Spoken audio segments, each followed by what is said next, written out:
예, 포항 남울릉군의 이상희 의원입니다. 김성주 교수님? 네. 지금 고려대학교 계시죠? 네. 안보 보안 전문가시고. 네. 예.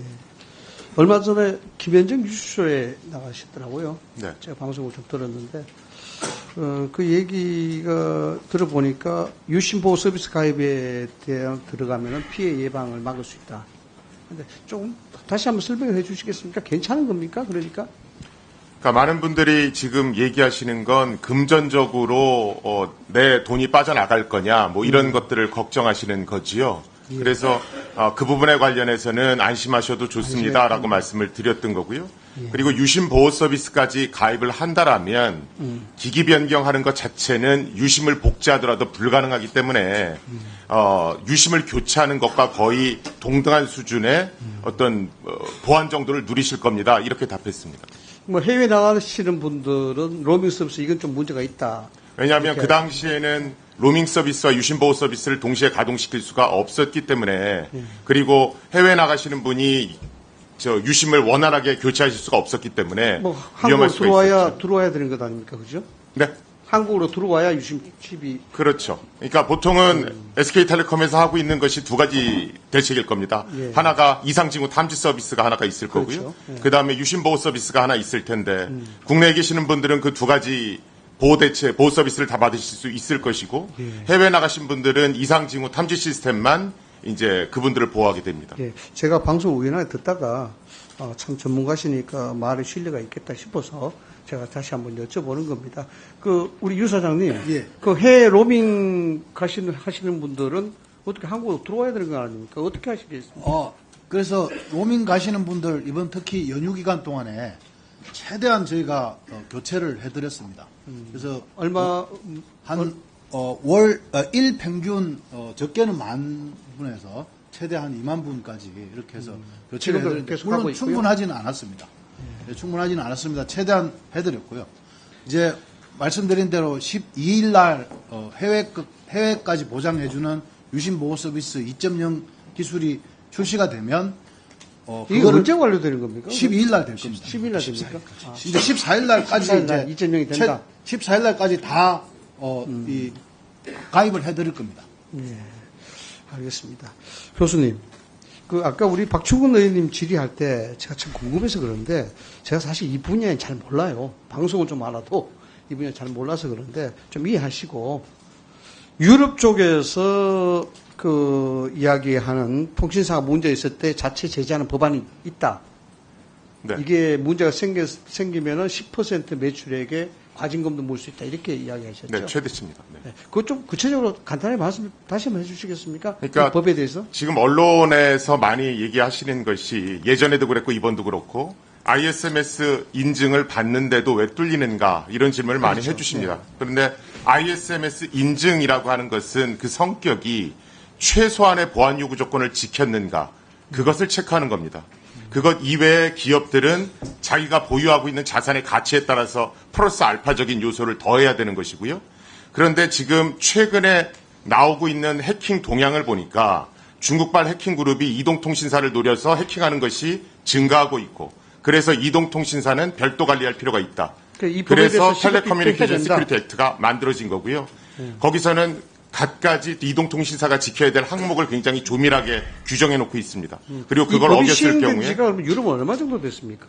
어떤 말씀입니까? 유럽에서는 이 법이 시행되는 뭐 유럽 전반으로 하고 있는 건 아니고 아까 제가 말씀드린 건 영국의 케이스고요. 영국은 2021년도에 법안을 만들었고요. 얼마 안 됐군요. 2022년에 이제 상세 조항들을 만들었습니다. 교수님 보시기에 이 법 우리나라에 필요하다 보십니까? 저는 필요하다고 봅니다. SKT 유사장님 어떻습니까? 이런 법 들어오게 되면은 뭐 받아들이실 용의가 있으십니까? 저희는 뭐 정부에서 하시면 저희는 받아드리겠습니다. 그리고 이런 조치가 필요하다고 생각합니다.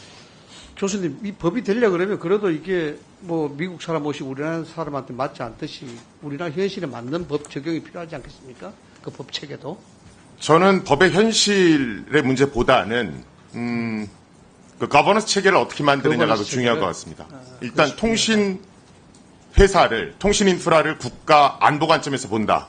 그럼 이제 주무부처 논란이 생기기 시작을 할 겁니다. 이 따지고 보면은 징벌적 피해를 강화시키겠다는 얘기 아니겠습니까? 통신 분야에 있어서는 그렇게 통신 보겠다는 분야에 겁니다. 있어서는 더군다나 뭐 통신사가 SKT, LG, U+도 있고 뭐 등등 있습니다만은 국가기관 통신망을 사용하기 때문에 이 소비자에 대한 부분들은 더 철저히 보호가 돼야 되고 또 그만큼 이익을 가져가는 만큼 사회적 기회가 돼야 된다.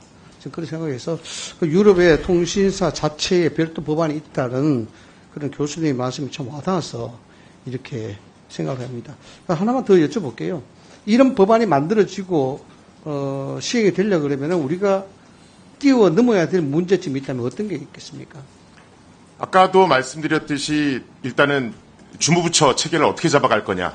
구체적으로 주무 체계라는 게 그러니까 우리나라의 보안을 담당하는 기관은 국가정보원과 안보실, 그러니까 이원화돼 그리고 있죠. 뭐 과기정통부, 그다음에 금융위 뭐 이런 식으로 산재돼 있습니다. 그러니까 거버넌스 체계라는 것이 그것을 일괄적으로 모아서 처리할 수 있도록. 그렇죠. 그런 것을 어떻게 좀 더 공고하게 만드느냐가 관건일 거고요. 지금 그렇게 되면 국가- 실제로 악성 코드가 발견됐을 때 어디까지 보고해야 되느냐 등등의 문제가 생길 겁니다. 예를 들면 미국에서는 악성 코드가 발견되면 국토안보부에 신고합니다. 그러니까. 그래서 전 부처에 그것을 알리도록 돼 있고요. 그러니까 우리나라는 지금 이원화돼 있는 거죠.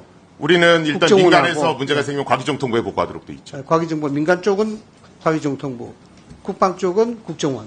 국방 쪽은 이제 군이 할 거고요. 군이 할 그다음에 거고. 정부 영역을 이제 국가정보원이 합니다. 그리고 총 컨트롤 타워는 이걸 안보실. 일원화시켜서 만들 수 있는 거버넌스가 필요하다는 말씀이십니까? 그렇죠. 어떤 문제가 생겼을 때 어느 부처에 보고를 해서 그게 전체 전파되도록 할 거냐부터 시작해서 어떤 조사를 들어갈 때 어디가 관장할 거냐 이런 것들을 잡아줄 필요가 있습니다. 장관님 어떻게 생각하십니까? 예, 그래서 제가 아까 말씀드린 대로 범정부적인 대처를 한다는 것이 바로 일종의 관할권이랄까요? 그런 부분이 좀 있어가지고 이게 법적인 충돌이 없는지를 좀 살펴보고 있습니다. 이 실행이 돼야 될 것 같아요, 저는 봤을 때. 왜냐 그러면 이런 책임에 대한 부분들을 방기한다 그러면은 이 국가가 아니라 소비자들이 그냥 앉아서 그냥 당할 수밖에 없는 그런 체계인데 기업이 그만큼 책무를 가져야 되겠죠. 유 사장님, 예. 지금 SKT의 직영 대리점이죠. 예. 직영 대리점이 전국에 한 몇 개 정도 있습니까? 직영 대리점이라 하면 이제 저희 자회사가 직영 대리점입니다. 그게 한 350개 정도. 350개. 그럼 대리점은 몇 개 정도 됩니까? 그 매장은 2,600개입니다. 2,600개. 예. 뭐 생각보다 그렇게 많지는 않네요. 나머지는 이제 판매점입니다. 판매점까지 합치면 몇 개? 정도? 판매점은 뭐 10,000개가 넘는 걸로 알고 만 있는데 개가 거기는 넘고. 저희만 하는 게 아니라 통신 3사를 다 다루고 있습니다. 통신 3사를 예. 다 다루고. 다 다루시는 자영업자십니다. 제가 이제 말씀을 왜 여쭙냐 하면은요. 이 사실 취약계층에 대한 유심 취입 이 서비스 이 부분이 좀 문제가 됐습니다. 우리 동료 의원께서도 질의를 했습니다마는 표현이 어떨지 몰라도 지금 어르신들한테 가서 유심칩을 이야기하면은 유심촌 줄 알아요. 어디서 무엇이 되어 만나리. 사실 그 정도는 모릅니다. 그래서 기업의 입장에서 이걸 이야기하시면은 참 안 되거든요. 우리나라 경로당 숫자 몇 개인지 아십니까? 잘 모릅니다. 그러니까 조금 전에 이상하잖아요. 거기에 대해서 대책을 다 갖고 계신다면서 열심히 하시겠다면서 경로당 숫자 파악 못하고 있어요? 10,000개 넘는 판매 대리를 가지고 있는데 68,000개입니다. 예. 그러면 그 68,000개 판매점 구분을 다 하셔가지고 그 방문하셔야죠. 예. 맞지 않습니까? 그래서 지금 태도가 잘못됐다는 겁니다. 취약계층, 특히 어르신들, 유심칩이 뭔지도 모르는데 그 길거리 나와 줄 서 기다려요. 그런데 지금 동료인 이야기할 때 다 준비하고 있다 그러지 않습니까? 경로당 숫자도 모르는데 무슨 준비를 해요? 어떻게 하시려고? 문제 있는 거 아닙니까? 예. 말씀해 보세요. 유심 보호 서비스는 그래서 지적을 받아서 저희가 빠른 시간 내에 그러니까 제가 어르신까지 구체성을 다 묻는 겁니다. 했습니다. 예. 혹시나 해서 예, 예. 이 정도는 파악하고 있어야 이분들이 취약계층에 대한 유심보호 서비스에 대한 그 노력을 하고 있구나 이렇게 인정할 거 아닙니까? 예. 경로당 숫자도 모르고 앉아 있는데 이거 뭐 어떻게 믿습니까? 그러면 노인분들, 어르신분들 다 올라오시라 그럴 겁니까? 가서 해, 가서. 그게 기업이 고객들한테 예의죠. 예. 의원님 말씀. 25만 명 이탈하셨다 했죠? 그죠? 예. 25만 명. 아까 말씀하시기에 어림잡아 10만 원 정도 하면 2,500 정도. 그죠? 피해죠. 기업에는 직접 손실 있고 간접 손실 있죠. 이것으로 해서 직접 손실이 2,500억이라는 겁니까? 아까 100만 기준으로 했을 때. 그렇습니다. 100만 기준으로 했을 때 100만 명 정도 어떻습니까? 추이가 지금 가입자가 늘어나고 있는 탈퇴 숫자가 이탈 숫자가 줄어들고 있습니까? 어떻습니까? 추이가? 이탈 숫자는 뭐 연휴긴 하지만 지금 뭐 현재 좀 그 추세로 있는 걸로 알고 있습니다. 추세가. 예. 그 이제 정체되어 있다 이거죠? 그러니까 이탈을 하고 계십니다. 그 아까 어떤 근거로 7조 원 정도 손실 예상한다고 하셨죠? 이제 위약금이 면제가 되면 이제 그건 직접 손실 아니잖아요. 그건 간접 손실. 간접 손실이죠. 직접 손실 이제 바로 그러니까 매출이 이렇게 줄어드는 손실입니다. 제가 왜 말씀을 드리냐 그러면은 직접적 손실에 대한 부분들은 어차피 감수를 해야 됩니다. 아까 조금 전에 그 동료원들 질의도 있었습니다만은 어제 최태근 회장이 안보에 대한 부분 이게 뭐 국방 전체 나라의 문제 비슷하게 이렇게 이야기하셨는데 그 지적했듯이 프레임 전환을 봐요. 그 약관에 보면 기책 사유가 있을 경우에는 위안경을 문을 넣어야 된다. 뭐 이 얘기 있지 않습니까? 그죠? 그것이 어쩌면은 최태근 회장이 소송을 염두에 두고 이야기했는지도 몰라요. 왜? 기책 사유가 분명하니까. 이거 어떤 식으로 프레임을 돌려야 되거든요. 그렇게 느껴집니다. 그러면은 SKT가 이런 큰 중대한 사건을 이렇게 놓고 거기다 도의적인 책임을 안 진다는 비난에 있을 수밖에 없는 거예요. 7조 원에 대한 부분이 어떻게 들으면 이거 참 큰일 났구나. 이 징벌적 피해 보상이 너무 심한 거 아니냐 이렇게 볼 수도 있지만은 여기는 간접 직접 다 포함하는 겁니다. 예를 들어서 가정을 하자 그러면 2,500 정도 직접 손실하고 나머지 부분에 수조 원의 피해 발생한다 그러면은 그거는 고객을 계속적으로 영속적으로 확보하는 차원에서 서비스를 어떻게 계산해서 해준다든가 이런 식으로 하면 간접 손실 다 막 할 수 있어요.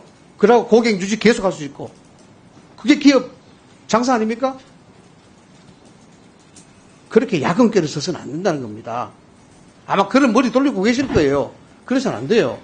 우생마사란 말 아십니까? 소는 살고 말은 죽는다는 얘기예요. 금융값 시설에 내려가는데 말은 자기 힘만 믿고 금융은 거슬러 올라갔다 힘에 지쳐서 힘이 빠져서 죽고요. 소는 물살에 몸을 맡기고 흘러 내려가다가 급기야 삽니다. 지금 SKT는 말이 죽는 형국이에요.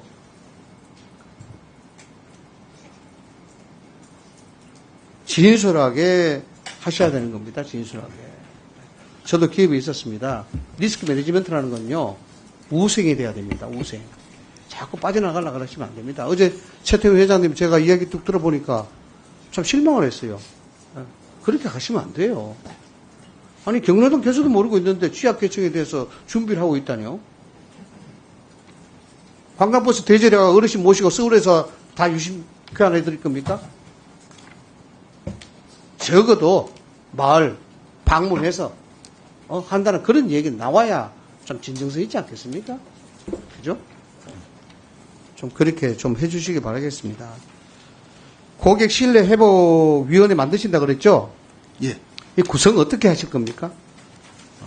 아직 지금 그 구체적인 부분은 계획을 안 세웠습니다만 고객분하고 전문가들, 외부 전문가들하고 이런 분들을 모셔서 이제 고객이 지금 무엇을 필요로 하시는지, 무엇을 고통스러워 하시는지, 어떠한 불안이 있는지 그런 것들을 들어서 어떤 대책을 세울 건지 그걸 저희만 하는 것보다는 위원회를 통해서 하는 것이 좀 더 객관적이고 좀 더 잘 들을 수 있다라는 판단에서 그것을 기획을 하게 됐고요. 거기에 대한 구체적인 계획안이 나오면은 보고를 드리겠습니다.